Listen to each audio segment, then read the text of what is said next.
నేను కానీ పవన్ కళ్యాణ్ గారు కానీ మమ్మల్ని నమ్మండి. ప్రజలు గెలవాలి. ప్రజలు గెలవాలంటే ఎన్డీఏ మాకు ఓట్లు వేయాలి.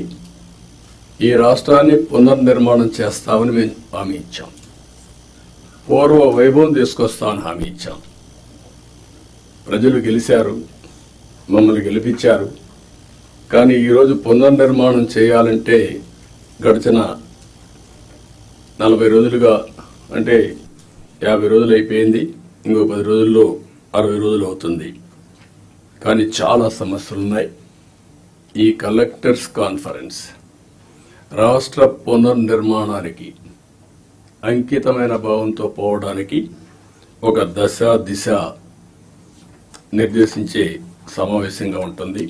ఒక హిస్టారికల్ కాన్ఫరెన్స్గా ఉంటుంది. ఈ విషయం మీరందరూ గుర్తుపెట్టుకోవాల్సిన అవసరం ఉంది.